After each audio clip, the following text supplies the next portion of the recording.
Moi, je me rappelle, mon premier bitcoin que j'ai acheté, il valait $500.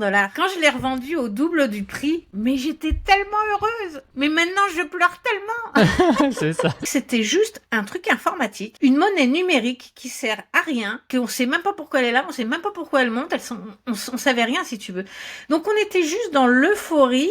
Un peu comme si t'étais au casino que t'avais gagné le jackpot finalement. En 2012, c'était vraiment comme ça. Je savais que c'était un jour historique et que c'est ça qui allait changer toute la donne. Je pense qu'on va garder ces cycles de plus ou moins 4 ans. Par contre, je pense que les phases vont changer à l'intérieur du cycle. Le seul moyen de tuer Bitcoin, c'est de couper soit l'électricité mondiale, soit l'Internet. Et encore, même à ça, on peut faire des transactions de Bitcoin via les ondes radio. Si on te coupe Internet ou l'électricité dans le monde, crois-moi que tu vas avoir beaucoup d'autres problèmes que ton investissement dans le Bitcoin. Le Bitcoin est intuable parce que c'est une idée, et une idée, c'est à l'épreuve des balles. Mais si demain, on retournait à l'âge de pierre, si demain, les gouvernements nous serraient la vis, si demain, whatever, c'est un filet de sécurité qu'on a pour nos propres libertés. Et ça, les gens ne se rendent mais absolument pas compte. On est en train de faire rentrer des manipulateurs, des menteurs, des tricheurs sur un marché qu'on essaye de décentraliser pour ne plus avoir affaire à ces menteurs et ces tricheurs et ces manipulateurs. Tu te rends bien compte de la stupidité de la chose. La principale chose que vous devez faire, c'est vous former. Et ça, c'est non négociable.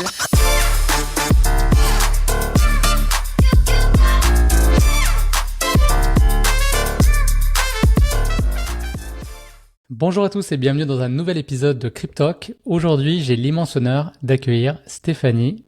Comment ça va ? Et ça va bien. Déjà, je voulais te remercier pour l'invitation. J'ai pas l'habitude. D'habitude, c'est toujours moi qui interviewe les autres. Alors, ça me fait plaisir de changer de rôle pour une fois. Donc, merci beaucoup. On inverse les rôles. Merci à toi d'avoir accepté, sérieusement.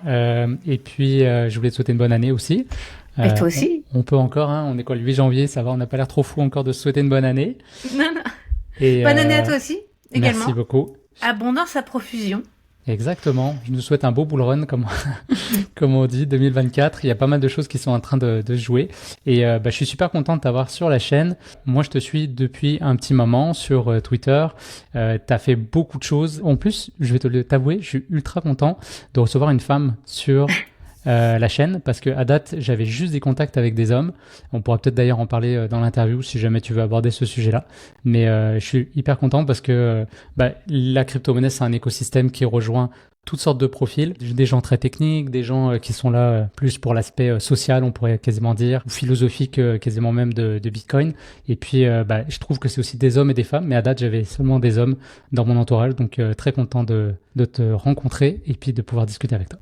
Merci beaucoup. Et c'est vrai qu'il y a peu de femmes, mais il y en a de plus en plus quand même. Je remarque qu'il y en a vraiment de plus en plus et ça fait plaisir à voir. Ça fait vraiment plaisir. C'est parce que je trouve que c'est, comme tu dis, c'est un écosystème et c'est un environnement. Et ce que j'aime beaucoup, en fait, que par rapport aux hommes-femmes, là, c'est parce que les hommes apportent ce côté courage, force, passage à l'action, bref, un truc dont on a vraiment besoin, si tu veux, la volonté, etc. Alors que la femme va apporter un côté un petit peu plus sécuritaire, un petit peu plus doux, un petit peu plus mesuré dans les actions qu'on peut faire. Et le mélange des deux est juste parfait, finalement.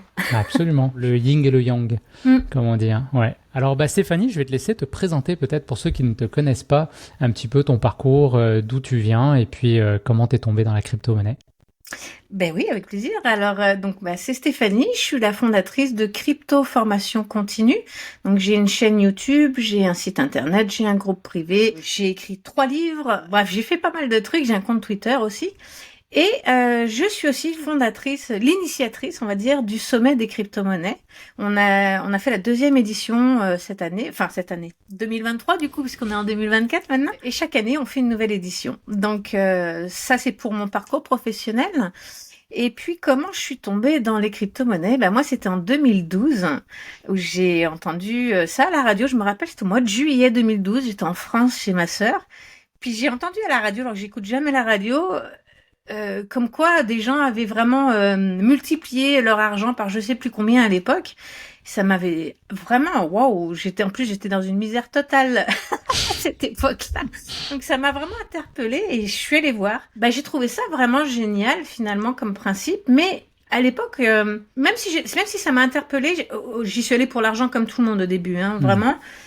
Mais il y avait quelque chose qui m'interpellait puis qui revenait sans cesse, sans cesse, sans cesse. Et puis en 2017, j'ai vraiment compris l'importance de Bitcoin, la philosophie de Bitcoin. Ça serait mentir que de dire on n'est pas là pour l'argent, mais c'était plus ma motivation première en fait, si tu veux. Par rapport à Bitcoin, je parle pas du reste, mais je trouve Bitcoin vraiment très intéressant pour les possibilités qu'il peut offrir à notre avenir économique, géopolitique. Bref, c'est quelque chose qui peut permettre de changer le système plus ou moins. En tout cas, pas forcément de le changer complètement, mais d'ouvrir des portes qui étaient fermées jusque-là. Mais qu'est-ce qui a changé en 2017 pour toi, qui fait que tu as pris cette conscience-là? En fait, si tu veux, en 2012, c'était le premier halving. On savait pas qu'il y avait des cycles, on savait pas que ça allait continuer, on savait pas ce que ça allait être, si tu veux. Puis en 2017, là, on est passé, c'était le deuxième grand cycle, si tu veux. Donc, voilà, exactement. Et puis là, on a pu commencer à se dire, attends, c'est marrant parce que la dernière fois, il s'est passé la même chose au même moment.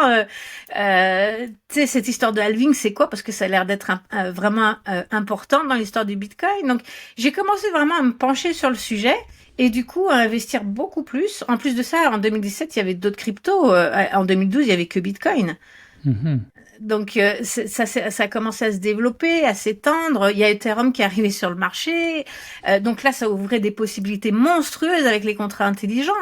Donc c'est là où je me suis vraiment penchée sur le sujet. Et puis là, j'ai vraiment décidé de me concentrer vraiment énormément là-dessus, ce que j'ai fait.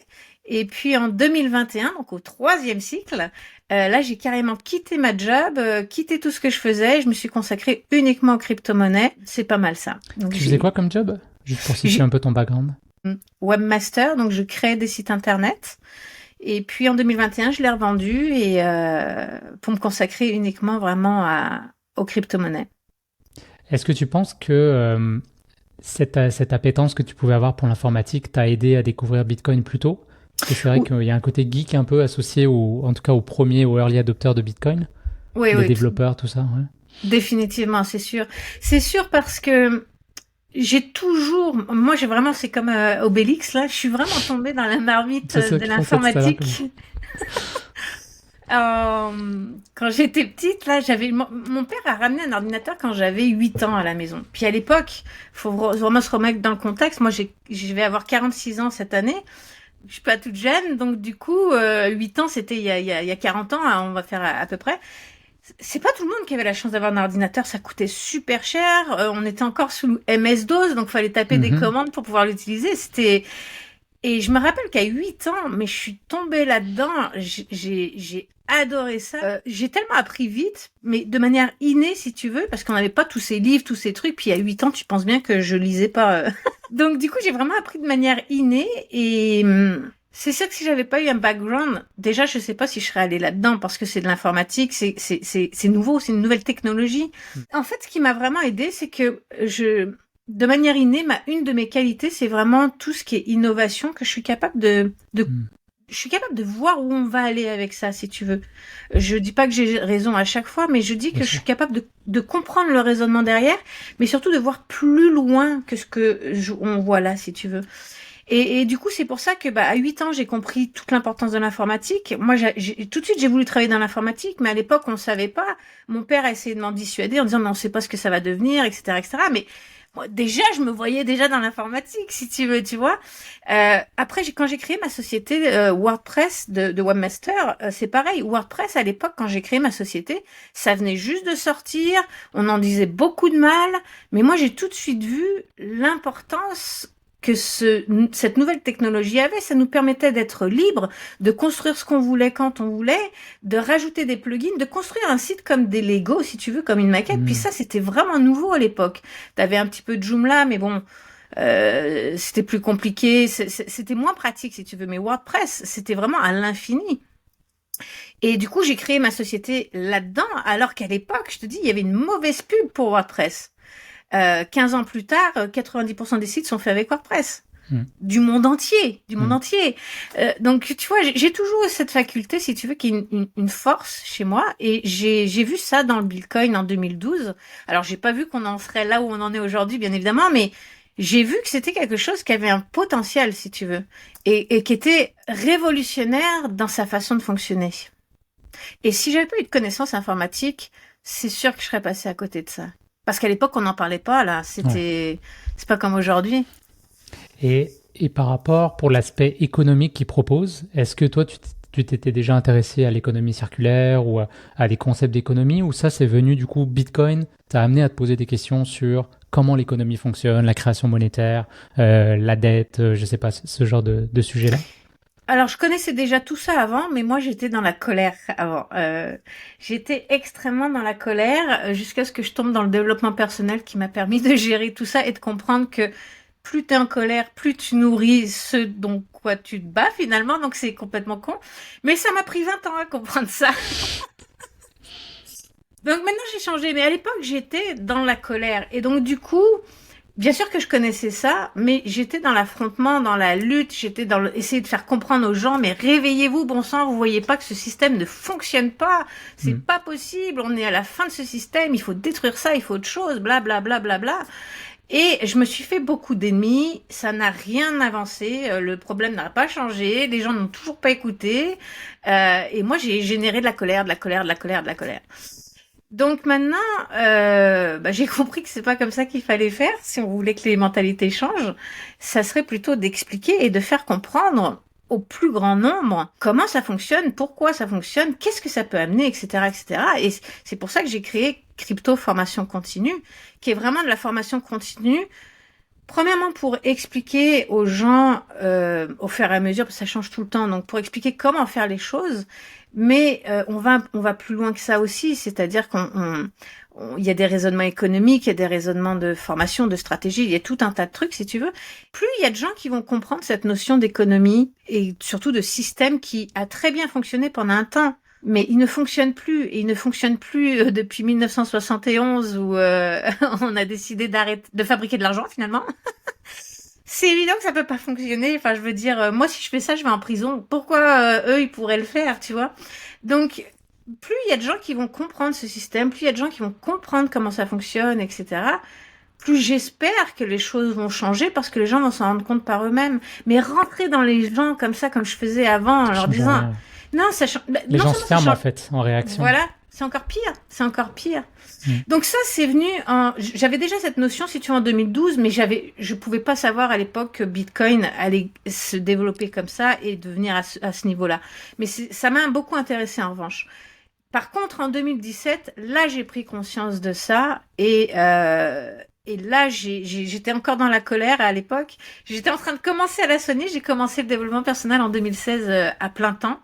J'en faisais déjà avant, mais là, vraiment intense. Ça a un peu changé. Et en 2021, c'est là où j'ai vraiment pris la grande décision de dire, OK, si tu veux que les gens prennent conscience de choses importantes, explique-leur. Et je trouve ça incroyable parce que moi je suis arrivé en 2019 et pour moi tu es une pionnière de... En fait, je pense que tu es la personne que je rencontre qui a le plus gros historique avec Bitcoin. Beaucoup de gens que j'ai rencontrés sont rentrés en 2017, mais 2012 c'est vraiment le balbutiement encore de Bitcoin. Ça ressemble à quoi pour... T'expliquerais ça à quelqu'un aujourd'hui qui découvre, voilà, il est sur son premier bull market ou son deuxième. Ça ressemblait à quoi déjà l'euphorie du bull à ce moment-là? Et quand tu dis en 2017, par exemple, Ethereum qui arrive avec le concept de smart contract, 2017, c'était encore que de la spéculation. Il n'y avait pas de vrai use case. C'était plus 2021 où on voyait là que Ethereum pouvait délivrer sur tout ce qu'il nous avait dit. Et puis après, il y a plein d'autres problématiques qui ont commencé, notamment la proof of stake, over proof of work, et plein de questions qui ont commencé à arriver. Je m'excuse, ma question part dans tous les sens, mais finalement, est-ce que tu peux me décrire un peu, ça ressemble à quoi un bear market de l'époque ou un bull market de l'époque? Alors, en 2012, ça ressemblait pas à grand-chose parce que on n'avait aucune idée de ce que c'était. Donc, on était dans l'euphorie, Moi, je me rappelle, mon premier Bitcoin que j'ai acheté, il valait $500. Et quand je l'ai revendu au double du prix, mais j'étais tellement heureuse. Mais maintenant, je pleure tellement. C'est ça. Mais Ok. à l'époque, c'était extraordinaire. On s'est dit, wow, un truc que personne connaît, qui est basé sur rien, parce que À l'époque, on parlait pas tant de l'énergie qui était derrière. Maintenant, on en parle beaucoup, puis on sait que c'est ça qui fabrique plus ou moins son prix avec l'offre et la demande, etc. Bon, je vais pas rentrer là-dedans, mais à l'époque, on parlait pas de tout ça. À l'époque, c'était juste un truc informatique, une monnaie numérique qui sert à rien, qui est là, qu'on sait même pas pourquoi elle est là, on sait même pas pourquoi elle monte, on savait rien si tu veux. Donc, on était juste dans l'euphorie. Un peu comme si t'étais au casino que t'avais gagné le jackpot finalement, tu vois. C'était 2012, c'était vraiment comme ça. Parce que même si tu comprenais que ça avait la technologie de la blockchain qui était derrière Bitcoin était vraiment importante, tu n'en voyais pas le cas, c'est-à-dire tu voyais pas comment on pouvait utiliser ça dans la société. Tu savais que c'était quelque chose de révolutionnaire, mais tu savais pas, si ça allait pogner en bon québécois, et pour les Français, on va dire, tu savais pas si ça allait marcher, si ça allait rester. Puis surtout, tu savais pas comment mettre ça dans notre vie réelle finalement. Donc c'était vraiment de l'euphorie, c'était vraiment, tu sais, comme des gamins à Noël devant leur cadeau là, qui en peuvent plus d'attendre devant le sapin. C'était vraiment ça. Puis en 2017, c'est là où ça m'a servi d'être arrivé plus tôt que les autres, parce qu'en 2017, quand Ethereum est arrivé, là, on a vu l'utilité des cas. Là, on a vu à quoi ça allait pouvoir ressembler et comment on va pouvoir intégrer ça dans nos vies réelles.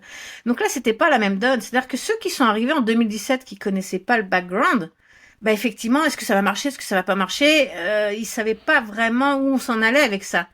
Mais nous qui étions là depuis longtemps, bah là, c'était exactement l'élément qui manquait pour pouvoir le rendre réalisable dans notre monde, si tu veux. Donc là, nous, on n'était plus dans l'euphorie. On était dans le... Ok, là, le monde change. Là, on vient de rentrer dans une étape décisionnaire dans notre vie. Mon premier Ethereum, je l'ai payé $5. Tu vois? La chance que j'ai là-dedans, c'est que moi, j'ai pu vivre l'euphorie en 2012 et comprendre en 2017 là où on allait. Et en 2021, j'ai décidé d'enseigner ça. Mais si j'étais arrivée en 2017, j'aurais pas plus compris, j'aurais spéculé sur le terrain. Ouais. J'aurais spéculé comme la majorité des gens ont fait. Là, j'ai pas spéculé.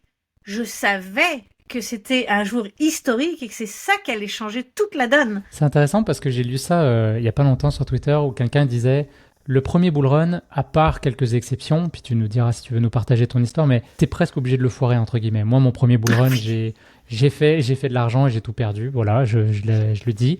Ensuite, là, c'est mon deuxième bull run actuellement. Donc, ils disent généralement deuxième bull run, si t'es encore là, si t'as appris tes leçons, si t'as fait tes devoirs, tu devrais, en théorie, t'en sortir plutôt bien.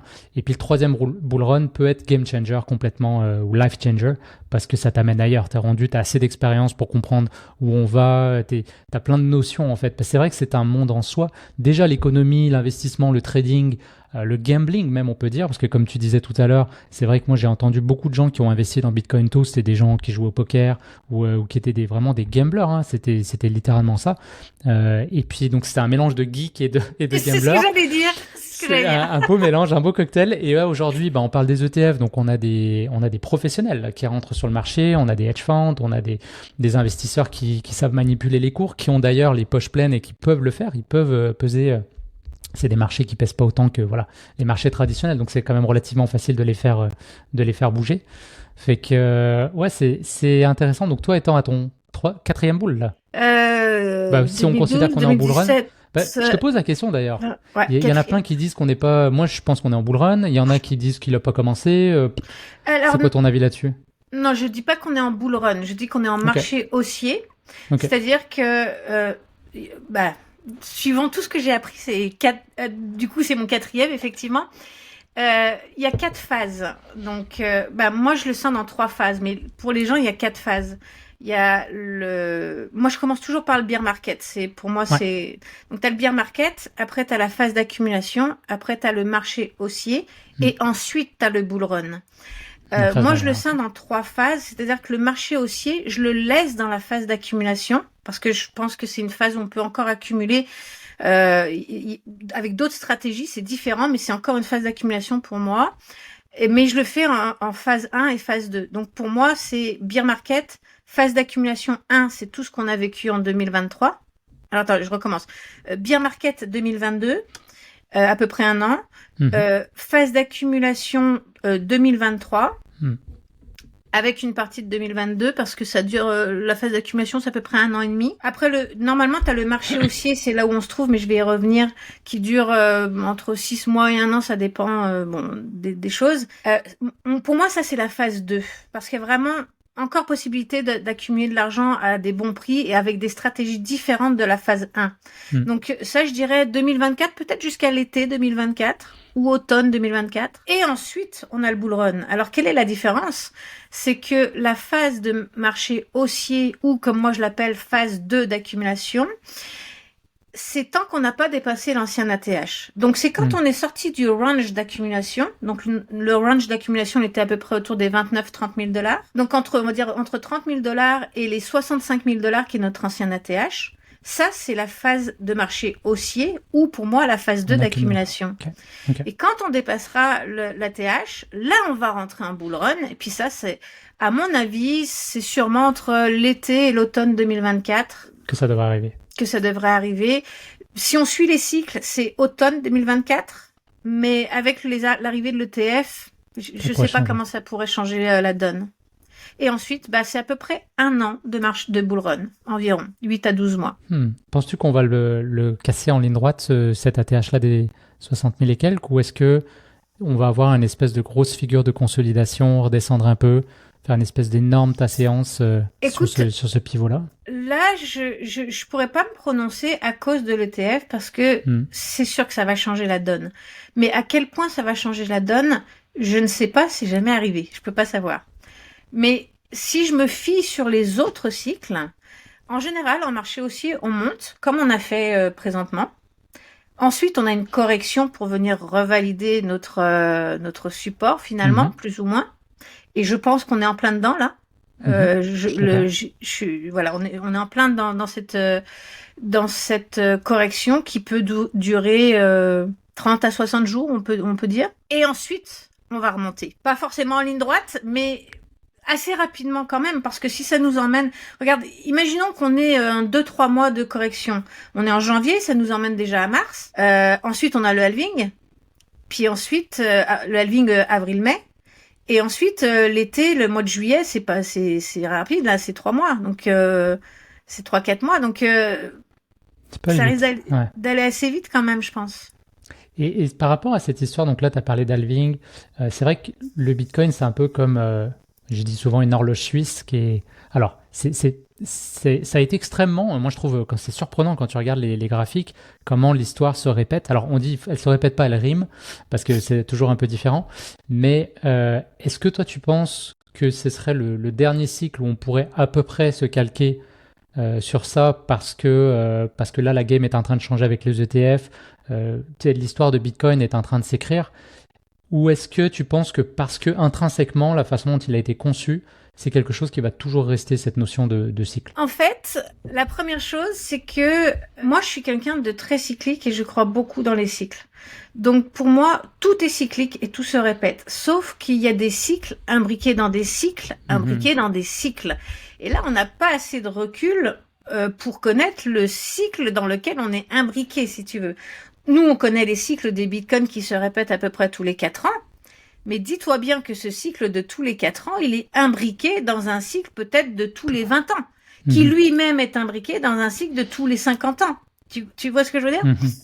Donc, je sais pas à quel point on est rendu dans le deuxième cycle dans lequel on est imbriqué. Par contre, ce que je sais, je le sais pas, mais je l'imagine, c'est que comme on est imbriqué dans un cycle, eh bien forcément, le cycle plus grand qu'on ne connaît pas encore, il va devoir corriger à un moment ou un autre. Il va devoir changer à un moment ou un autre, puisque c'est un cycle aussi. Donc, un cycle, c'est quoi? C'est haut, bas, haut, bas, haut, bas, haut, bas. C'est ça, un cycle. Tout est cyclique dans la vie. Les saisons, les planètes, le nuit-jour, la lune, le soleil, la respiration, le rythme cardiaque. Tout est cyclique. Je te défie de me donner une seule chose qui n'est pas cyclique dans le monde. Ça n'existe pas. Ça n'existe pas. Donc, je vois pas pourquoi ça échapperait à la règle, d'autant plus que c'est fait par des humains qui, alors eux, pour être cycliques, ils sont champions du monde. Donc, la seule chose, c'est que, comme je te dis, on ne connaît pas le cycle dans lequel on est imbriqué parce qu'on n'a pas assez de recul. Par contre, ce qu'on voit sur les charts, c'est que quand tu regardes les bull runs depuis le début, on voit bien que la courbe est en train de s'adoucir. Ouais.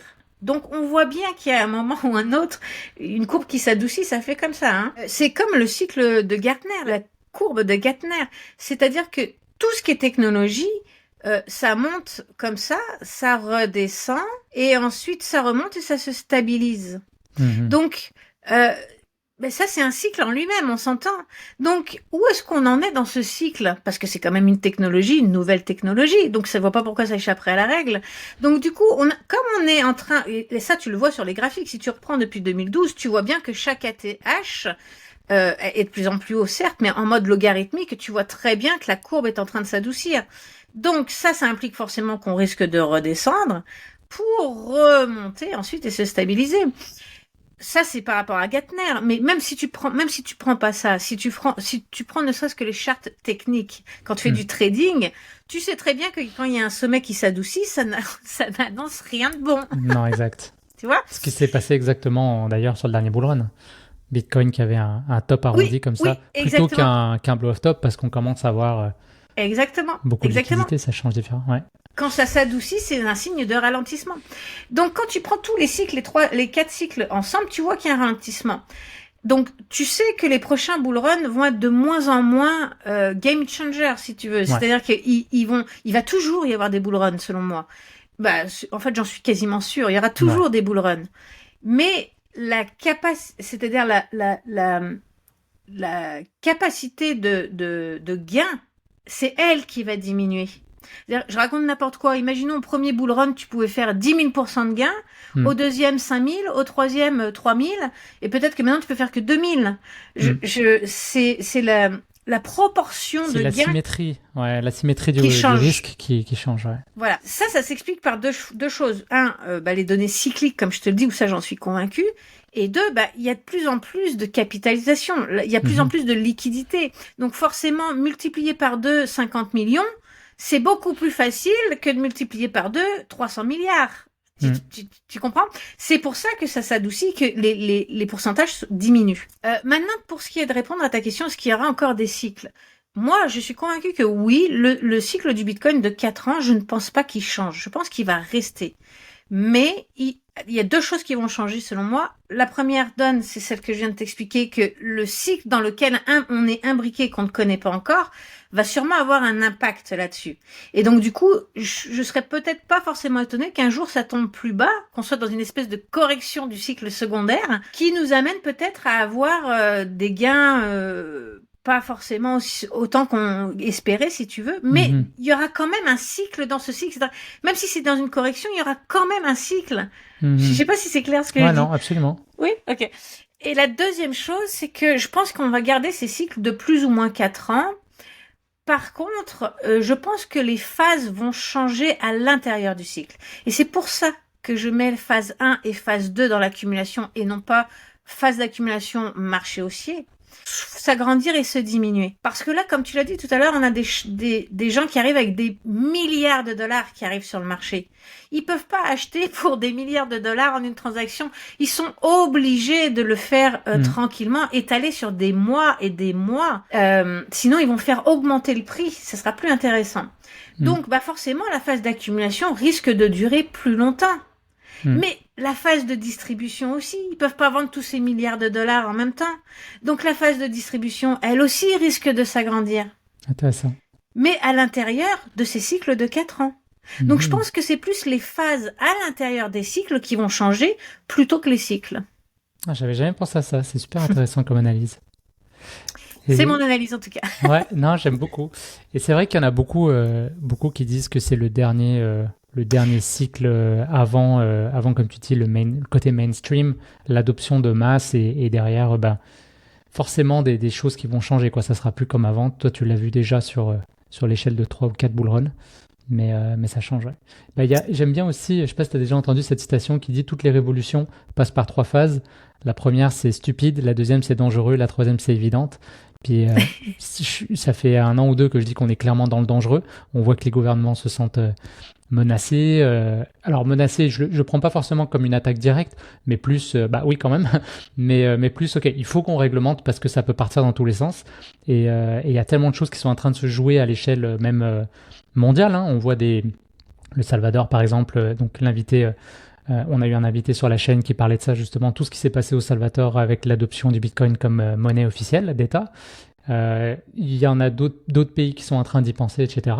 Mais c'est vrai que là, on est dans la phase dangereuse. Je pense qu'on s'en va vers la phase évidente où bientôt Bitcoin sera utilisé de plus en plus dans notre vie de tous les jours. En tout cas, j'ai envie de le croire. Tu sais, tu peux pas tuer Bitcoin. Tu peux tuer toutes les autres crypto-monnaies. Ça, parce que là, je te parle à long terme. Je te parle pas là maintenant. Je te parle sur du très très long terme.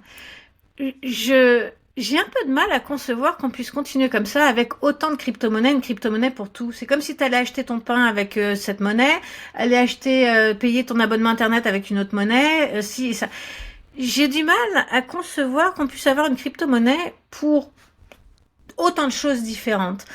Je pense que seule une poignée peuvent survivre, mais je pense pas que toutes peuvent survivre. Mais encore une fois, je te parle de très long terme, hein, ok? Maintenant, Bitcoin, lui, il est intuable parce que le seul moyen de tuer Bitcoin, c'est de couper soit l'électricité mondiale, soit l'internet.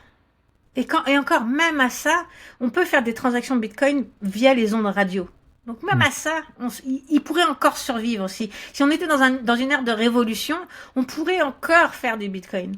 Donc il est intuable le Bitcoin, parce que si on te coupe Internet ou l'électricité dans le monde, crois-moi que tu vas avoir beaucoup d'autres problèmes que ton investissement Bitcoin. dans le Bitcoin. Ça c'est clair. Donc, hormis retourner à l'âge de pierre, et encore je te le dis, même en retournant à l'âge de pierre, avec les ondes radio, on peut émettre des transactions Bitcoin. Ça, je savais pas. Donc, ça a été il y a pas longtemps là, ils ont fait ça il y a quelques mois. Donc il est intuable. Et pourquoi il est intuable? Je sais pas si tu as vu le film V pour Vendetta. Ouais, ça fait longtemps, mais oui. Excellent film, un de mes films préférés. Où il dit, on essaye de tuer le gentil, enfin celui qui se rebelle, si tu veux, on essaye de le tuer en lui tirant dessus, et il dit mais vous ne pouvez pas me tuer parce que je suis bien plus qu'une personne, je suis une idée, et une idée c'est à l'épreuve des balles. Incroyable. Et ben c'est exactement ça. Le Bitcoin est intuable parce que c'est une idée, c'est un outil révolutionnaire. Alors je sais que beaucoup de gens ne le voient pas comme ça pour le moment, mais suivant comment notre monde va transiger, je ne sais pas comment va être le futur, mais on a un filet. Et ce filet, il s'appelle Bitcoin. Et peu importe qu'on soit en guerre, qu'on soit dans un pays pauvre, je pense que les gens ne réalisent pas à quel point... Enfin, là, je vais terminer ma première idée parce que sinon je vais partir sur une autre. C'est vraiment une idée... C'est vraiment un acte révolutionnaire qu'on a sous le coude. Pour le moment, c'est pas forcément ça. Ça dépend des pays, mais pour le moment, c'est pas forcément ça. Mais si demain, on retournait à l'âge de pierre, si demain, les gouvernements nous serraient la vis, si demain, whatever, c'est un filet de sécurité qu'on a pour nos propres libertés, pour nos propres moyens de se révolter ou quoi que ce soit. Et ça, les gens ne se rendent mais absolument pas compte de l'importance de Bitcoin là-dedans, et c'est pour ça qu'il est intuable. C'est pas le cas de toutes les autres cryptos, mais Bitcoin est intuable. Et là où je voulais en venir, c'est par rapport aux pays pauvres. Moi, ça fait, enfin pauvres, comme on l'entend, d'accord, comme on l'entend. Non, bien sûr. En parlant du Salvador, mais moi, je trouve ce mec, mais brillant. Il est extraordinaire, cet homme-là. Il a tout compris. Il va faire de son pays, il a renversé la vapeur. Alors après, ses choix peuvent être discutables, marketing ou pas marketing. Honnêtement, je vais te dire quelque chose, je m'en fous complètement. Moi, ce que je vois, c'est que c'est un génie qui est capable, enfin, qui a été capable, parce que c'est déjà fait, c'est une question de temps, mais c'est déjà fait, de renverser la vapeur et de faire d'un pays pauvre, entre guillemets. Et le plus petit pays, hein. Le plus petit pays d'Amérique latine va devenir le pays le plus important et le plus riche d'Amérique, enfin riche, non, le plus important d'Amérique latine. Il va renverser son économie, il va renverser les préjugés qu'on avait sur le Salvador, si tu veux. Il va en faire un pays touristique avec une plus-value énorme si c'est bien géré ces bitcoins. Mais tu te rends compte les plus-values qu'il peut faire, qui lui permet, après, évidemment, il faut mettre de l'argent de côté pour les 2 années qui s'en suivent, mais est-ce que tu te rends compte pour la population ce que ça peut faire par rapport aux taxes? C'est-à-dire que non seulement il a des plus-values extraordinaires avec le Bitcoin, qui vont permettre peut-être de créer plus d'infrastructures dans un pays qui en manquait, donc pas au détriment de l'argent du peuple, qui sont pris à la gorge et qui peuvent pas payer. Donc là, il va avoir de l'argent grâce au Bitcoin et aux plus-values pour payer des infrastructures, des hôpitaux, des machins, tout ce que tu veux, si tu veux, améliorer son pays, renverser la violence, etc., ce qu'il a déjà commencé à faire. Donc, qu'est-ce que ça fait? Ça amène le tourisme. Les touristes, ils ont plus confiance. Il y a moins de violence, il y a plus d'infrastructures, ils vont être plus en confiance. C'est un cercle vertueux. Exactement. En plus de ça, c'est le Bitcoin, ça fait parler de lui. Donc, tout le monde connaît le Salvador. Maintenant, avant, personne le connaissait. Maintenant, tout le monde connaît le Salvador. Ce petit pays, comme tu dis, qui est minuscule. En plus de ça, il développe donc il a un côté collector. C'est le premier pays à avoir fait ça. On veut aller voir ce qui a été fait. Il développe sa ville de Bitcoin. Il développe du minage géothermique avec les volcans. C'est fou. Donc il a réussi à transformer un petit pays que personne ne connaissait, qui était dominé par la joute américaine comme d'habitude. Il a réussi à renverser tout ça. Alors, pardonne-moi mon expression, mais à dire merde aux États-Unis, de se libérer, de rendre à son pays une bonne économie, un bon système, avec du tourisme, parce que du coup, le tourisme, ça va rester, ça va devenir quelque chose d'extraordinaire. Donc, est-ce que tu te rends compte que ce pays dont on parlait pas et qui était tout petit, qui était en prise à la violence, etc., va devenir le pays le plus touristique, sûrement un des pays les plus touristiques d'Amérique du Sud, et pas que, à mon avis, pas que. Ils vont engranger des millions et des millions et des millions de dollars pour, comme tu dis, c'est un cercle vertueux. Mais... Voilà. Puis même, c'est le côté aussi qui redonne une fierté à ce peuple-là, parce que j'ai Jérémy Neos qui a été un invité sur la chaîne, j'ai un collègue aussi, un ami qui est originaire du Salvador, et les deux m'avaient confié que voilà, au début, ils disaient pas tant que les gens qui venaient du Salvador le criaient pas sur les toits. Il y avait quasiment une espèce de honte parce que c'était un pays compliqué, emprunt justement effectivement le MS-13, je crois, c'est le gang qui était très violent sur place, et tout le monde avait quitté ce pays-là pour aller dans d'autres pays, tu vois. Et c'est vrai que là, dernièrement, eh bien, ce que Jérémy me disait, c'est que on sent le peuple qui trouve une fierté et qui disent c'est cool ce qui est en train de se passer au Salvador, et on est content de dire aujourd'hui qu'on vient du Salvador. Fait que c'est un truc de dingue, quoi. Et puis ça renverse, entièrement d'accord avec ce que tu dis, puis ça renverse tout. Ça montre que c'est possible. C'est possible d'être un pays gouverné par des dictateurs, par la pauvreté, par l'inflation, par les États-Unis, par la violence, par les maladies, whatever, ce qui t'empêche d'avancer. Tu te rends compte ce message optimisme que ça envoie au monde? C'est pour ça que les Américains sont pas d'accord et qu'ils sont extrêmement virulents là-dessus. Tu te rends compte, c'est de dire au monde, n'ayez pas peur, envoyez-les chier, démarquez-vous. Et c'est ce qu'on voit avec les BRICS. La dédollarisation, tu sais, chaque civilisation a toujours une apogée puis finit par tomber. Et Dieu merci, la leur est très proche. Parce qu'on peut plus vivre comme ça, c'est plus possible.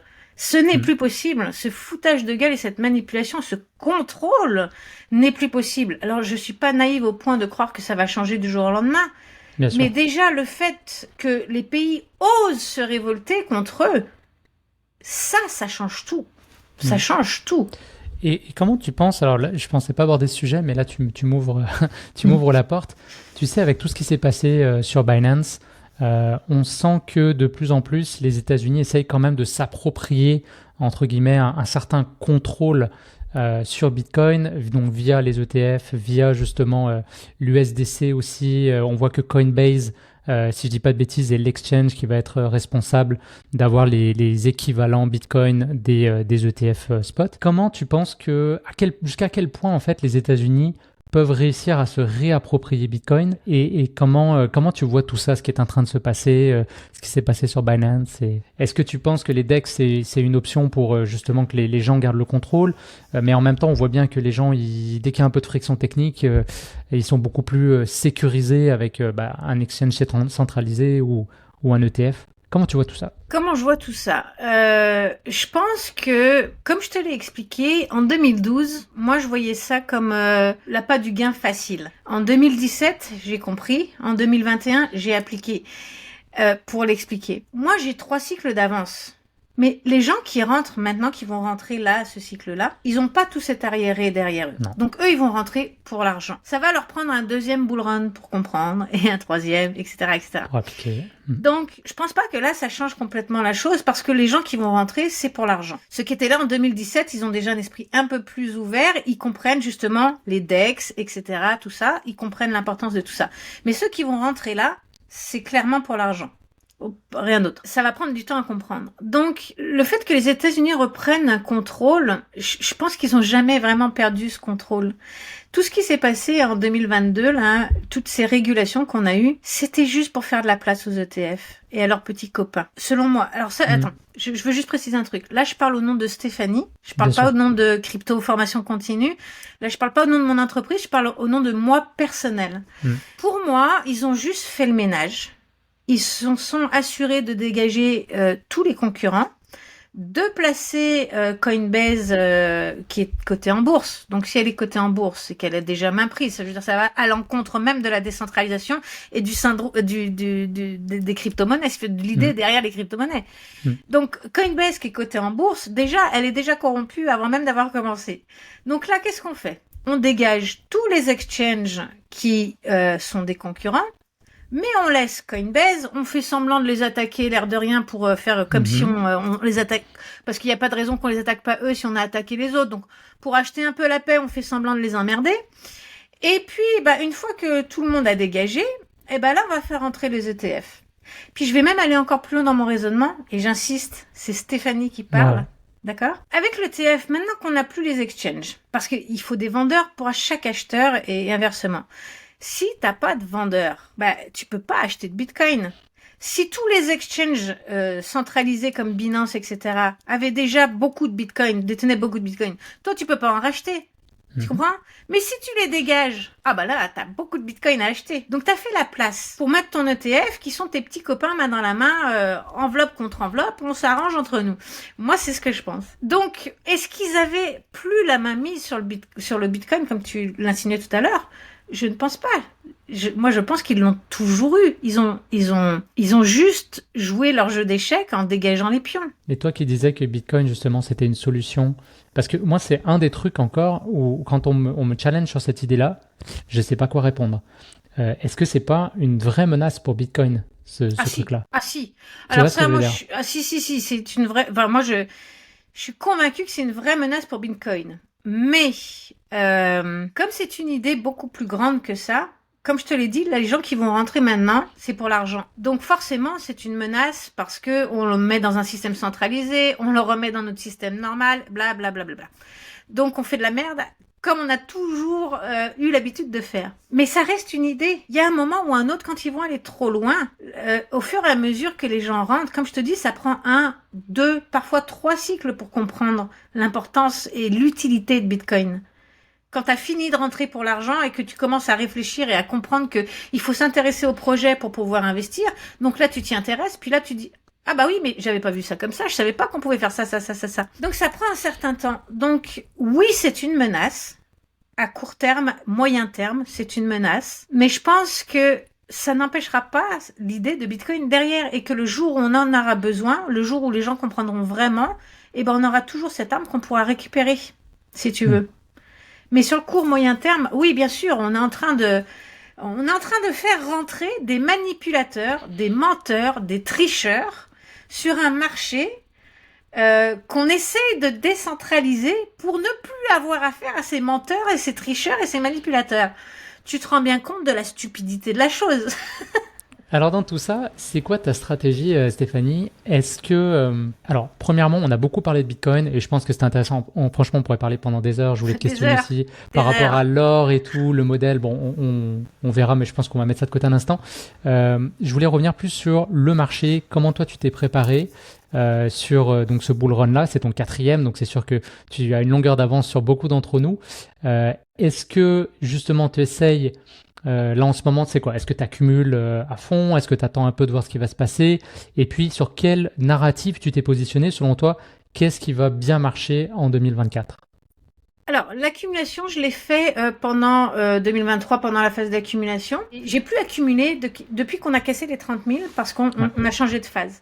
Par contre, j'ai appliqué d'autres stratégies qui impliquent les marges. C'est-à-dire que euh, comme on a dépassé le 30 000 dollars, c'est-à-dire ce qui nous maintenait dans un range Mhm. d'accumulation, eh bien, on sait qu'on ne va plus redescendre en dessous des 30 000 dollars.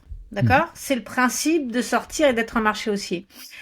Donc ça veut dire que tout ce que j'ai acheté là, ça a une certaine valeur. Et quand tu rentres en marché haussier, vu qu'on peut plus redescendre en dessous des 30 000, ça, la valeur qui est ici ne bougera plus. Donc je sais que c'est Mhm. ma valeur de fond. Donc je peux emprunter de l'argent et faire des marges avec cette valeur parce que je sais qu'on Hmm. n'ira pas la chercher. Donc là, ça me permet de faire des crédits donc de marge et du coup d'acheter de nouvelles crypto-monnaies pour renflouer mes sacs. Mais alors, excuse-moi, c'est pas des nouvelles crypto-monnaies. C'est toutes celles que j'ai achetées en 2023 pendant la phase Mhm. d'accumulation. Je renfloue mes sacs en remettant plus grâce au phénomène de marge. D'accord? Je comprends. Et je fais du trading un petit peu en même temps parce que comme je l'achète, on part de 30 000. On peut que monter. Hmm. Donc, du coup, je prends des marges à ce moment-là, basées sur une valeur qui ne changera pas. Donc comme ça, je risque pas mes risques sont limités.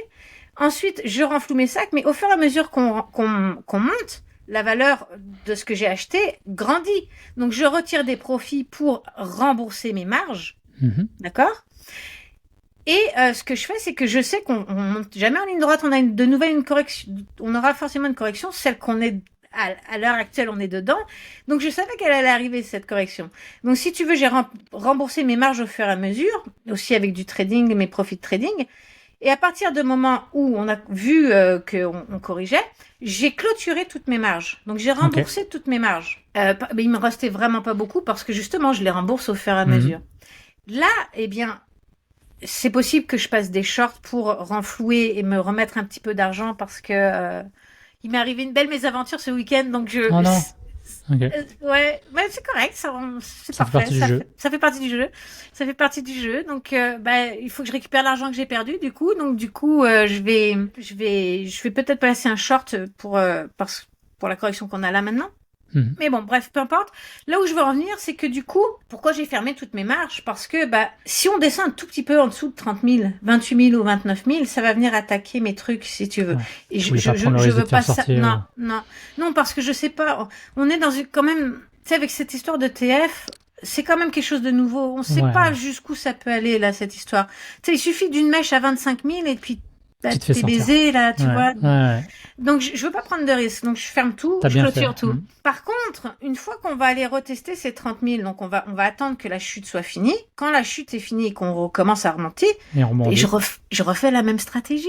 Ok. Parce que là, ce qu'il y a, c'est que pour le coup, si on suit les autres cycles, il faudra analyser le marché au fur et à mesure. Mais si on suit Mhm. les autres cycles, on ne redescendra plus. C'est la dernière fois qu'on va dans les 30 000. C'est la dernière fois qu'on peut recharger à ces prix-là. C'est la dernière fois qu'on va là, si tu veux. Donc là, qu'est-ce qu'on fait? On attend que la chute tombe, enfin qu'elle finisse, je veux dire plutôt, plus exactement. On réinvestit dans les narratifs qu'on a déjà investis, donc on remplit nos sacs de nouveau encore plus dans les narratifs qui ont bien performé, et je vais y revenir. Ouais. Et ensuite, on recommence ce système de marge. Mais du coup, comme on sait qu'on va plus redescendre à 30 000, on a une marge un petit peu plus grande, qu'il faut rembourser au fur et à mesure. Hein, j'insiste parce qu'une correction t'est faite si t'es trop large. Hein. Ça, c'est des stratégies C'est vraiment niveau avancé quand même là. avancées et il faut Ouais. vraiment comprendre ce que tu fais, etc. Exact. Un novice ne doit pas faire ça. Il faut vraiment comprendre cette stratégie parce qu'il y a vraiment des règles à respecter. Il faut vraiment la respecter à la lettre. Mhm. Et dans quoi t'investis? Je vais revenir sur les narratifs après, mais je veux juste terminer avec ma stratégie de phase 2, comme je l'appelle. C'est que je vais réinvestir dans ce qui a bien performé pendant la phase d'accumulation. C'est-à-dire que pendant la phase d'accumulation, tu as des cryptos qui ont mieux performé que d'autres. Si elles ont bien performé pendant la phase d'accumulation, il y a plus de chances d'un point de vue statistique qu'elles continuent de bien performer pendant le bull run. Donc ce que je fais, par exemple, si je prends Injective qui a énormément performé pendant la phase d'accumulation, j'avais déjà un beau sac d'Injective, mais qu'est-ce que je fais? Bah là, j'en rajoute avec les stratégies dont j'ai parlé, parce qu'elle a bien performé. Donc là, bah, dès qu'on aura rechuté, je vais remettre des injectifs dedans. Tu comprends? Si effectivement tu as bien fait tes devoirs, tu verras que les narratifs qui ont bien performé pendant la phase d'accumulation risquent d'être les mêmes qui vont bien performer pendant le bull run. Et quels sont ces narratifs pour cette année en tout cas? Tu as tout ce qui est tokenisation et Real World Asset, RWA. Si tu veux nommer un projet, par exemple, que tu aimes bien sur chaque narrative. Alors, dans les Real World Assets, y a tout ce qui est injectif, bien évidemment, Centrifuge, Boson Protocol. Parce que Boson Protocol, c'est Centrifuge et injectif, c'est plus dans tout ce qui est tokenisation, les Real World Assets, donc financier. Ouais, Boson, c'est plus dans les objets, donc c'est autre chose. Après, tu as tout ce qui est infrastructure. Alors, ils ont appelé ça la catégorie d'épines, j'ai vu ça. Je sais pas comment ils appellent ça. Ouais. D'épines. Donc, tout ce qui est infrastructure, comme Render, Akash Network et tout ça. Ouais, j'en ai. Nice. Voilà. Après, tu as tout ce qui est gaming. Parce que le gaming, c'est toujours Alors, le gaming, c'est toujours gagnant. Hein. Toujours. Tout le temps, oui. Ouais. Toujours. Mais c'est normal. C'est des geeks. C'est vrai. On revient aux geeks de l'époque. C'est normal. C'est juste qu'il faut que ce soit plus simple pour attirer plus de monde. Mais justement, là, on a la chance d'avoir des projets comme UOS, Ultra, ou BIM. BIM aussi, qui sont justement des plateformes un peu comme Steam qui permettent de jouer à des jeux vidéo sans vraiment avoir des connaissances informatiques poussées pour les crypto-monnaies, je parle, mais avec des bons jeux de RPG, des bons jeux attendus, etc. Notamment BIM qui a sorti, qui est avec Illuvium, qui est un jeu extrêmement attendu déjà au dernier bear market. On en parlait déjà. Pardon, bull market. Au dernier bull run, on en parlait. Bull run, voilà. Donc c'est pas nouveau. Et ça te permet, ces deux plateformes, elles te permettent de pouvoir jouer à plusieurs jeux si tu veux, pas un seul jeu, et de manière assez simple. C'est un peu le chercheur d'or. Il vaut mieux vendre des pioches que chercher l'or. C'est vraiment ça. Donc c'est plus simple. Et puis t'as tout ce qui est intelligence artificielle, bien évidemment, avec le grand Tao que Paul, c'est Paul qui a donné ça à la communauté. Il a réussi un home run avec ça. Hein. Écoute, il a été extraordinaire sur ce projet-là. La Tao, il a été un vrai visionnaire, Ouais. Donc bien évidemment Tao, puis après t'en as d'autres, bien évidemment, mais et les DEX, parce que le problème des DEX, c'est que c'est trop compliqué. C'est encore trop compliqué, c'est encore trop de frais. Je veux dire, surtout si tu es sur la blockchain Ethereum, ça te coûte un bras et demi en frais. C'est pas encore simple pour tout le monde, c'est pas encore accessible pour tout le monde. Ça marche une fois sur 3 quand tu veux te connecter du premier coup. Là, quand tu veux faire une transaction, surtout quand tu fais du trading, tu peux pas te permettre de reconnecter ton portefeuille 2 fois pour passer un trade. Là, tu vois. Donc c'est trop compliqué, trop cher, pas encore accessible. Cependant, ça va quand même bien performer aussi à mon sens. Parce que il y aura toujours des rebelles, il y aura toujours des gens qui veulent se dégager du système, tu auras toujours des gens qui veulent tricher et pas payer d'impôts, tu auras toujours des gens qui vont vouloir tester certaines choses. Et puis, t'as tout ce qui est staking, t'as tout ce qui est farming, etc., qui sont d'autres stratégies aussi, que tu peux pas forcément faire en centralisé. Donc, pour ceux qui ont l'appât du gain, justement, et compagnie, ou du risque, vont vouloir aller là-dedans. Et puis, après, il y a ceux qui n'ont pas le choix. Je veux dire, nous, au Canada, en centralisé, il nous reste quoi? BitGate, Coinbase, that's it. Ouais. Enfin, je veux dire, il ne reste plus beaucoup, j'en oublie peut-être, mais il y en a. Gate, c'est banni, Binance, c'est banni, Kraken, KuCoin, c'est banni, OK, c'est banni, toutes les exchanges sont bannis, donc on n'a pas le choix. Si on veut faire des crypto-monnaies, on est obligé d'aller en décentralisé. Tu comprends? Ouais. Donc, ça marchera forcément, ne serait-ce que pour ceux qui n'ont pas le choix. Et la narrative, sur le dernier bull run, on a eu beaucoup les Ethereum killers, donc on pense à Solana, à Vax. Est-ce que tu penses que ça, c'est quelque chose qui va revenir? On a eu Kaspa, là, qui a fait un truc incroyable.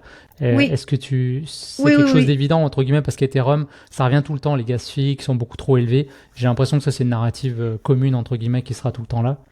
Et puis, on a besoin d'avoir, avec la congestion et tout, on a besoin d'avoir d'autres layers exactement, de toute manière. Donc, oui, ça va être là, c'est sûr. Mais pour moi, c'est des risques modérés. Donc, les risques modérés, c'est très bien pour protéger ton portefeuille, mais c'est pas ça qui va te rendre multimilliardaire.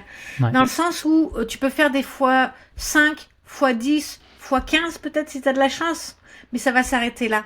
Donc, c'est très bien pour sécuriser ton portefeuille. Investir des profits peut-être à la limite de paris plus risqués que tu as pu prendre. Moi, j'ai une stratégie très simple. Mon premier livre que j'ai écrit est là-dessus d'ailleurs. Ça explique tout ça de manière assez détaillée. Et c'est là où la femme en moi intervient par rapport aux hommes, c'est que je protège chaque investissement que je fais. Donc, je vais acheter des risques. J'ai classé les crypto-monnaies en 3 risques. Risque faible, risque modéré et risque élevé. Après, tu as les risques extrêmes, mais c'est autre chose. Du coup, je vais acheter des risques faibles. Je vais acheter des risques modérés à petite dose. Enfin, à dose calculée, si tu veux, que j'explique tout dans mon livre. Et en fait, ça va me permettre de protéger les risques élevés que je prends derrière. Mais c'est les risques élevés qui vont me rendre riche, entre guillemets. C'est pas les autres. Les autres, ils sont là pour protéger mon portefeuille. Parce que du coup, si mes risques élevés fonctionnent, bah c'est super, j'ai fait plein de profits. Mais si mes risques élevés ne fonctionnent pas, je ne perds pas d'argent grâce à mes risques modérés et mes risques faibles qui couvrent la mise de fonds que j'ai mis dans mes risques élevés. Tu comprends? Et tes risques, tu le détermines par rapport au market cap ou il y a d'autres choses? Alors, principalement le market cap, pour aller très vite, c'est le market cap. Mais notamment dans mon plan d'action, parce qu'en fait, je suis connue pour mon plan d'action.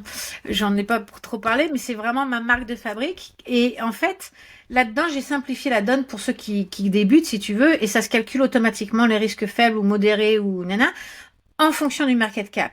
Mais après, quand tu analyses un projet, tu viens rentrer des paramètres en plus supplémentaires, si tu veux. Et moi, c'est par exemple, il y a des risques qui sont modérés par rapport à la market cap, ça m'indique un risque modéré, mais je vais les placer en risque élevé, par exemple, parce que je veux les vendre comme un risque élevé et non pas comme un risque modéré. Donc, je joue un petit peu sur les mots après, mais ça, c'est d'autres paramètres qui rentrent en ligne de compte. Mais pour faire simple, le premier tri, c'est la market cap. Ok, parfait. Est-ce que tu as encore un petit peu de temps devant toi? Oui. Ouais, super. Je voulais parler de la femme et de l'entrepreneuse que tu es. Là, tu as parlé de ton livre et c'est vrai que je voulais te questionner là-dessus. J'ai pas eu la chance de les lire encore. Donc, dans le premier livre, tu parles de ta stratégie, de comment tu évalues les projets, c'est ça? Oui, alors en fait, le livre 2 et 3 sont pas encore sortis. Ils vont sortir au mois de mars de cette année. Là, ils sont début mars, à mon avis, de 2024. C'est un bon moment pour les sortir. Oui, oui. Donc du coup, le premier livre, si tu veux, il récapitule la stratégie dans son ensemble. Donc comment on protège, comment on sécurise, si tu me permets. Un petit teaser.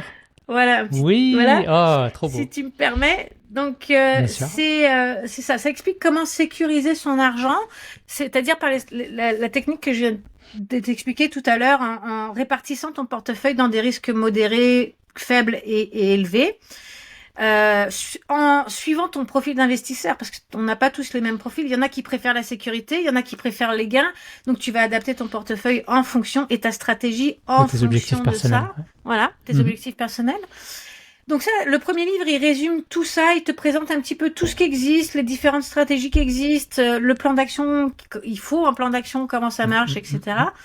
Le deuxième livre, c'est les stratégies de vente, d'achat, où là, on rentre vraiment en détail dans les stratégies d'achat. On fait que ça, on développe tout, on va creuser. Et c'est là où j'explique mes stratégies d'achat pour la phase 1, mais pour la phase 2 aussi, qui sont pas les mêmes.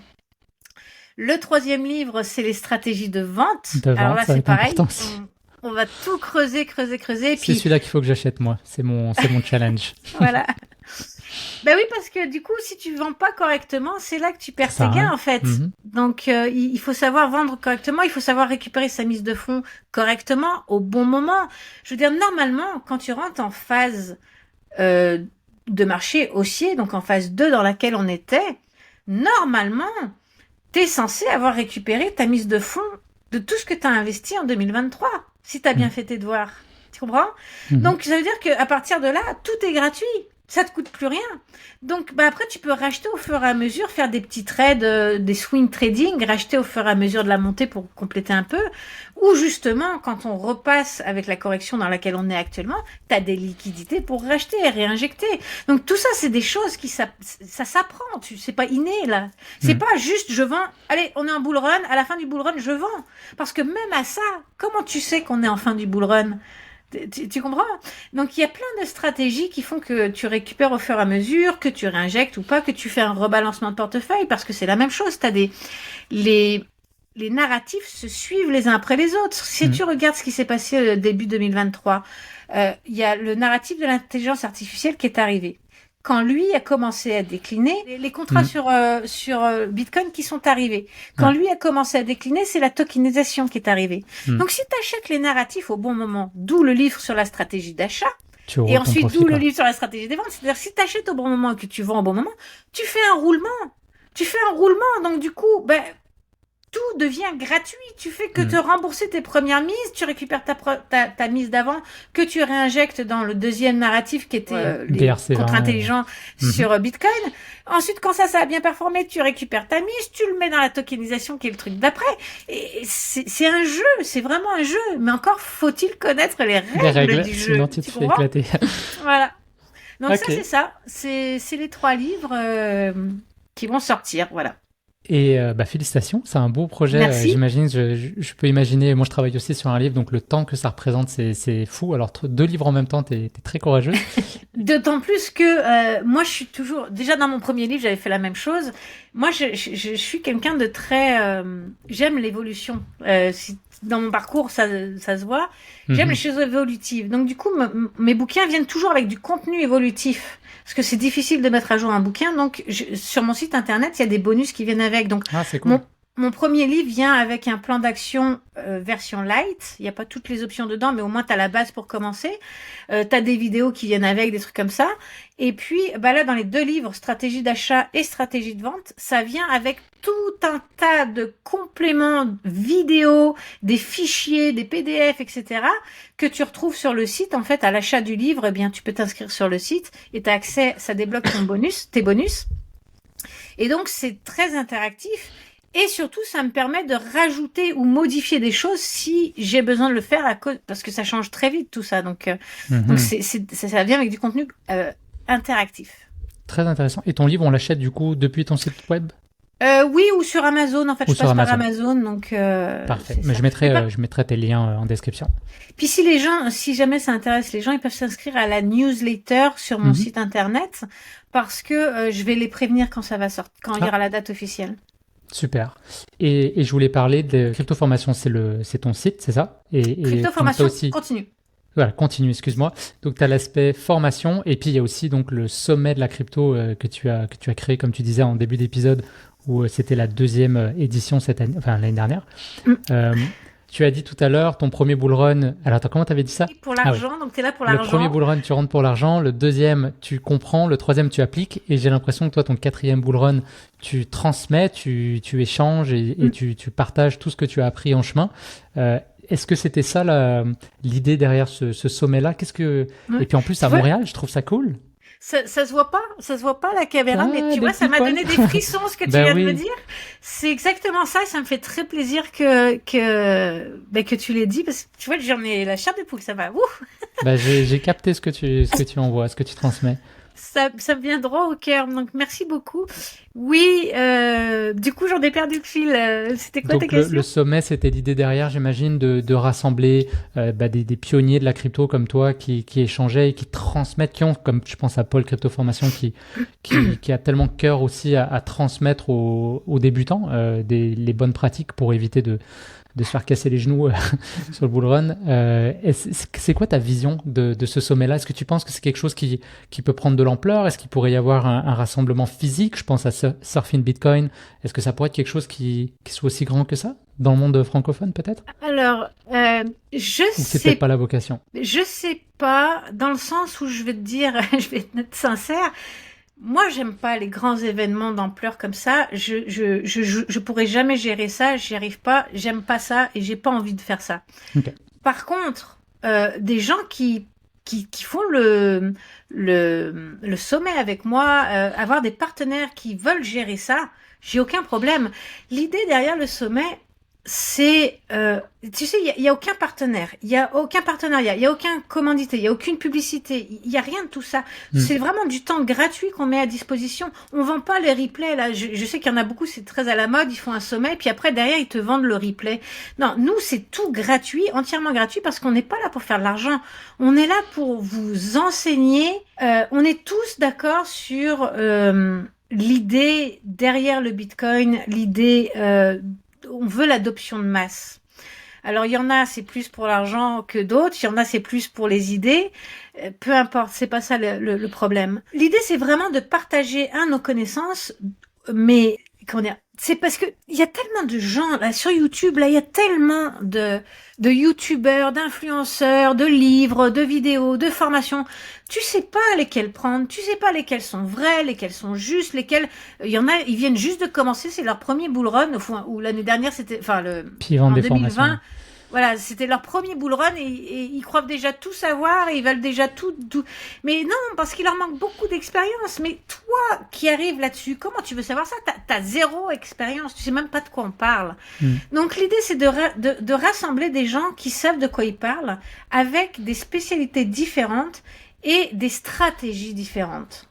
Pour que déjà, toi, tu puisses déjà voir qu'est-ce qui te plaît là-dedans. Parce que il existe des stratégies, il en existe à l'appel. Est-ce que t'es plus dans les stratégies sécuritaires, plus dans tout ce qui est farming et compagnie, plus dans le trading? Tu sais, ça, je veux dire, Donc, d'avoir tout un panel de personnes fiables sur le marché qui te partagent leur expérience et leur stratégie et ça te permet d'avoir un pied là-dedans, un petit peu plus de savoir où tu vas, si tu veux, de dire ok, bon bah lui il a l'air d'être bien, je vais le suivre parce que écoute, il y a des youtubeurs, je vais pas citer de nom, mais non, c'est pas l'intérêt. Mais je sais qu'il y a des youtubeurs qui ont plus de 200 000 abonnés et puis à côté de ça il y en a qui ont 50 000 abonnés parce qu'ils débutent ou whatever. Mais si tu regardes bien, là, c'est pour vous mettre la puce à l'oreille à ceux qui nous regardent. Les youtubeurs qui ont un super fond derrière, qui ont un métier, qui ont des tu sais, le truc hyper professionnel, on dirait qu'ils ont fait ça dans un studio, ils ont accordé plus d'importance à leur fond derrière, à leur présentation, au marketing de la vidéo, plutôt qu'à ce qu'ils te racontent. Parce que eux, ils vont te raconter des généralités. C'est pas leur spécialité, si tu veux. Sauf que les gens qui rentrent là-dedans, ils savent pas, ils connaissent rien, ils peuvent pas savoir. Donc ils vont plutôt avoir tendance à écouter ces personnes-là. Mais ces personnes-là, c'est pas elles qui vont te faire avoir des stratégies. Elles en ont pas de stratégie. Elles suivent la masse comme tout le monde. Il y en a, honnêtement, il y en a, ils savent même pas. Moi, je connais quelqu'un là qui a 200 et quelques mille abonnés. Mais il connaît même pas la base de la base des stratégies. Enfin, je veux dire, c'est dangereux de laisser un gars comme ça faire de YouTube, quoi. Alors, il va te développer, il va te donner plein de petits trucs pour t'aider à connaître tout ce qu'il y a dans le marché. Donc ça, c'est très bien. Il est généraliste. Mais si tu t'arrêtes à suivre ses stratégies, tu vas pas aller loin. Il n'y a pas de stratégie. Ouais. Tu comprends? Ouais. Alors que les gens comme Paul ou comme moi, whatever, on s'en fout de nos vidéos. On n'est pas là pour les vidéos. On est là pour vous apprendre les choses, les erreurs à ne pas faire et à appliquer des stratégies. J'en ai rien à foutre que derrière moi, tu vois, c'est tout en bordel parce que je suis en travaux. Je m'en fous. C'est pas ça qui est important. Ce qui est important, c'est que je te donne une stratégie que tu vas appliquer. Ouais. Il faut pas juger un livre par la couverture et c'est vrai ce que tu dis. Moi, tu vois, je travaille dans un magasin d'appareils photo et c'est quelque chose qu'on voit. Il y a énormément, on a beaucoup de clients qui sont des youtubeurs, des créateurs de contenu et qui veulent professionnaliser leur contenu. Et c'est comme ce que tu dis, c'est que c'est un métier en fait, et de l'audience ou du divertissement. Finalement, tu vois, c'est c'est un métier. Mais après, comme tu dis, quelqu'un qui passe ses journées à creuser les projets, à comprendre des choses et tout, il n'a pas le temps nécessairement. Ou alors il a une équipe, mais c'est pas tout le monde qui peut se permettre d'avoir 10 personnes autour de toi, d'avoir un studio, de travailler ton éclairage, etc. Donc c'est vrai que c'est un bon rappel que tu fais d'évaluer plutôt la qualité du contenu qui est partagé, le fond finalement plus que la forme. Quand on choisit de suivre. Et l'information, c'est le nerf de la guerre. J'imagine que sur les premiers bull runs, les réseaux sociaux existaient, mais ça devait pas être organisé comme aujourd'hui ou sur Twitter. Il y a tellement de comptes de qualité que tu peux suivre. Maintenant, tu mettais dollars et puis ton petit ticker de crypto et t'as toute l'actualité. C'est tellement facile, entre guillemets, aujourd'hui de suivre ça. Toi, comment tu fais d'ailleurs à titre personnel pour creuser? Est-ce que c'est ton réseau qui te suffit à aller chercher cette information? Tes recherches personnelles? Est-ce que tu vas sur le site web des compagnies? Comment tu creuses Alors moi, je pars du principe que chacun son métier. Moi, mon métier, c'est d'enseigner des stratégies. Là où je suis le meilleur, c'est dans tout ce qui est stratégie. C'est ça mon métier, c'est la stratégie. Donc, je vais pas avoir la prétention d'aller chercher des pépites. Des fois, quand je fais des recherches, je tombe sur certaines pépites. Par exemple, BIM, je suis tombée dessus en faisant des recherches et j'en suis très contente. Mais c'est pas mon métier et j'ai pas la prétention de faire ça. Et j'ai pas envie de faire ça. En plus, ça me fait chier et c'est pas un truc que j'aime faire. Donc, je vais laisser on a chacun des spécialités différentes et je vais laisser les professionnels faire ce pourquoi ils sont bons. Donc, je suis abonnée au groupe de Paul, je suis abonnée au groupe de Tika, je suis abonnée au groupe de Captain Trading, je suis abonnée à plein de groupes. Parce qu'on a chacun une spécialité. Tu vois, moi, mon groupe, c'est l'enseignement. Donc, dans mon groupe, tu vas apprendre quoi? Tu vas apprendre les stratégies de vente, les stratégies d'achat, le mindset. J'ai une formation de mindset et les stratégies de base pour le trading. Je suis dans l'enseignement crypto, formation continue. Et à côté de ça, je vais te dire tout ce que je fais. Donc, je vais te dire tout ce que j'achète, tout ce que je vends, quand, pourquoi, comment, etc. Je vais te partager mes recherches, etc. Mais ça, c'est en bonus. De dire tout ce que je fais, c'est du bonus. D'accord? Moi, je suis là pour t'enseigner les choses. Et je vais aller suivre Paul. Quand Paul, qui lui, son nerf de la guerre, lui, c'est un gem hunter. Lui, il va aller chercher les pépites. C'est son job, il adore faire ça. Et il déteste enseigner et ça le fait chier. On en parle souvent. Il aime pas ça. Bon tu vois? Donc, c'est ça. Il faut chacun sa spécialité. Donc, du coup, je vais suivre Paul. Paul va me donner les pépites dans son groupe. Et puis moi, après, je vais aller faire mes recherches, mes propres recherches. Bien sûr. Je vais aller vérifier l'information. Je vais voir si ça va avec mes valeurs ou pas, parce que je suis une fille de valeurs, donc j'achète pas. Même si je sais qu'une crypto va performer, je veux, par exemple, Kant. Je veux pas acheter du Kant. Ça va sûrement performer. Il y a sûrement de l'argent à faire avec ça. Mais je veux pas me rentrer dans les monnaies gouvernementales qui veulent nous foutre là les CBDC et autres, je ne veux pas rentrer là-dedans, ça me pue au nez. Je vais pas investir dans quelque chose qui va faciliter la donne. Tu vois ce que je veux dire? Donc, je suis une fille de valeur. Donc, il y a des fois des monnaies qui ne vont pas avec mes valeurs, donc j'achète pas, tout simplement. Mais c'est pas moi qui suis allée chercher les pépites. C'est Tika et c'est Paul, c'est pas moi. C'est les gens dont c'est le métier. Et les groupes sont censés être complémentaires parce que on me dit souvent, tu sais, il y a pas longtemps, là, j'ai quelqu'un dans mon groupe qui m'a dit, écoute, je suis abonné déjà à 3 groupes, alors j'hésite, je sais pas, etc. J'ai dit, mais il faut que tu comprennes à quoi ça sert un groupe. C'est pas le but d'être abonné à plein de groupes. Ça sert à rien. Si tu prends 3 groupes qui font la même chose, c'est 3 gem hunters. Les gem hunters, c'est ceux qui vont chercher les pépites. Ça sert à rien. Enfin, je veux dire, c'est pas complémentaire. Ils vont, s'ils sont bons dans leur domaine, ils vont tous les 3 te dire les mêmes choses. Donc, t'as payé 3 abonnements pour rien. Tu comprends? Par contre, si t'as envie d'apprendre, va dans un groupe où t'apprends. Si t'as envie d'avoir les pépites, va dans un groupe où tu veux des pépites. Si t'as envie de connaître le trading, va dans un groupe de trading. Mais tout ça, c'est des groupes complémentaires les uns les autres pour te donner toutes les infos dont tu as besoin. Mais ça sert à rien de s'abonner 3 fois au même genre de groupe. C'est vraiment un bon conseil, de rester sur son edge aussi, de qu'est-ce que nous on sait faire, de bien rester dessus, et ensuite d'aller chercher les compétences auprès de ceux qui les ont et dont c'est le edge. Mais oui, parce que on peut pas être bon dans tout. Non, Tu te rends c'est compte, clair. si on était des génies dans tout, on serait tous multimillionnaires. C'est pas possible. Donc, Non. il faut qu'il y ait une diversité. Et c'est pour ça, quand tu suis des youtubeurs, c'est la même chose. Quand tu suis la personne dont je parle de tout à l'heure, qui a 200 000 et quelques abonnés et qui est que généraliste, elle va rien t'apprendre. Alors, si tu as envie de la suivre pour le divertissement et la beauté de ses vidéos et te permettre il va t'apprendre des notions que tu savais pas qu'existaient, ça c'est parfait. Mais après, va chercher d'autres personnes dont c'est le métier pour te parler de ces choses-là en particulier. Tu vois, Iril va être plus, lui, vulgarilise, donc il va t'expliquer les choses techniques, il va t'expliquer les problèmes, etc.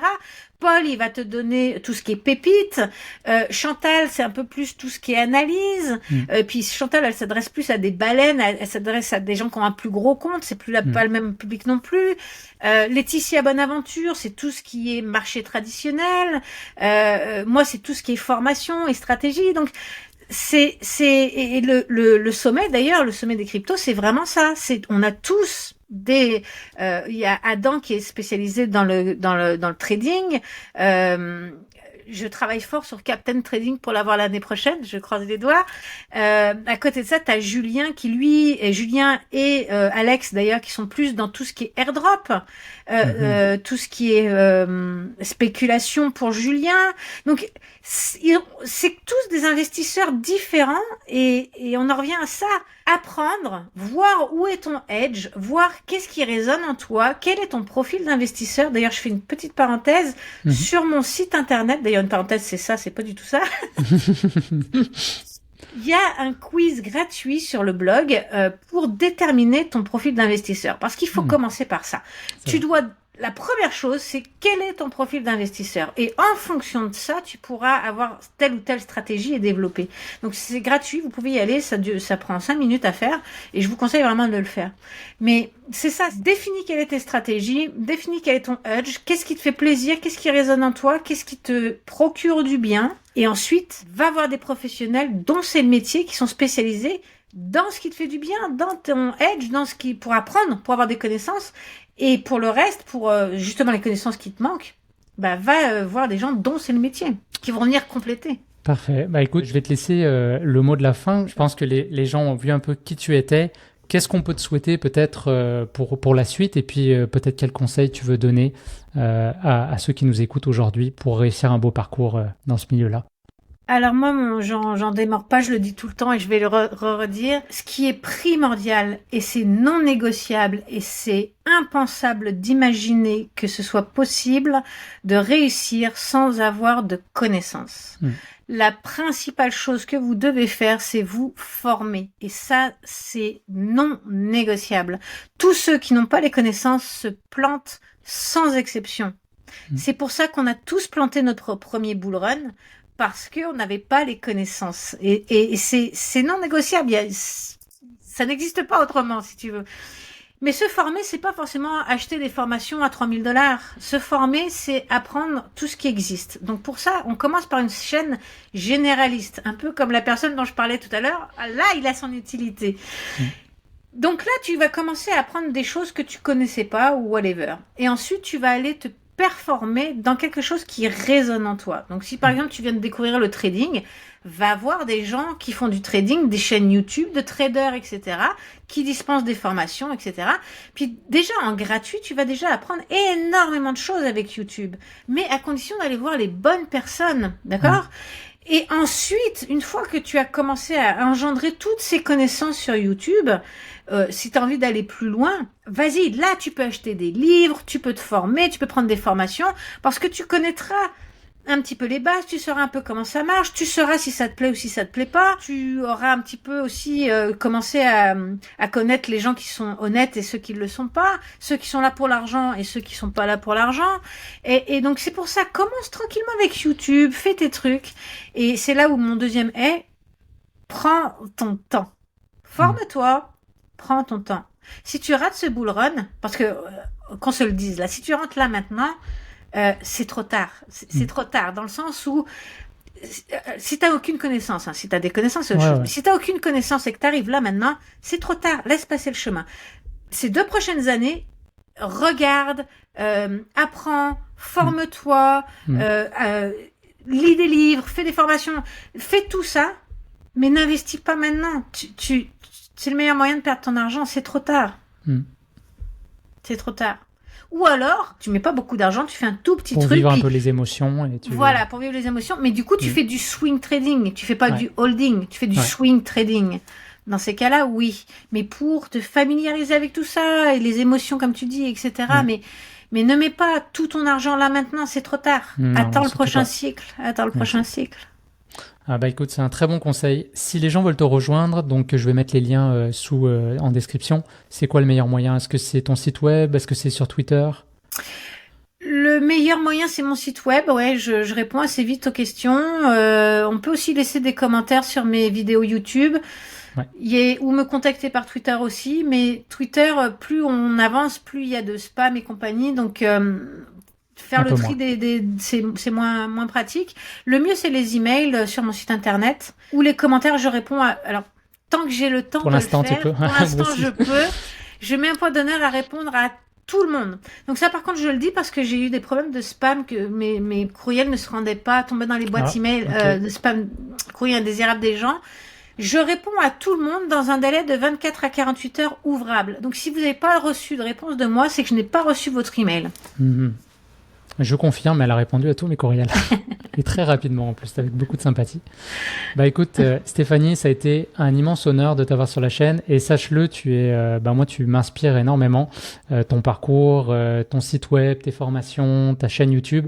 Moi, j'en suis au début. Je suis, comme toi, peut-être il y a 4 ou 8 ans en arrière. Donc, c'est le fun de voir des gens comme toi qui sont allumés, qui le restent et authentiques aussi dans tout ce que tu nous partages. Aujourd'hui, j'avais mis, je sais pas, on le voit pas à la caméra, mais mon chandail de Lyon en soutien. On a ça en commun, on vient tous les deux de Lyon. Oui, c'est vrai. Donc, et on vit tous les deux au Canada, d'ailleurs. Et on vit tous les deux au Canada, ouais, c'est vrai. Il se passe quelque chose à Montréal, en tout cas dans la crypto. Merci infiniment. Et puis, on se revoit bientôt. Merci à toi et puis à bientôt, oui, j'espère. Bientôt dans le sommet des crypto-monnaies, du coup. En tant que quoi? En tant que généraliste? En tant que d'actualité? Tu me diras en regardant ma chaîne, mais je pense que oui, plutôt généraliste. J'aime bien le côté mindset aussi, donc ouais, super. Peut-être qu'on pourra développer quelque chose de mindset ensemble alors, du coup. Je serais très intéressé, vraiment. Okay. Cool. Et puis merci à vous si vous nous avez écoutés jusqu'ici. Je vous laisse mettre un like sous la vidéo.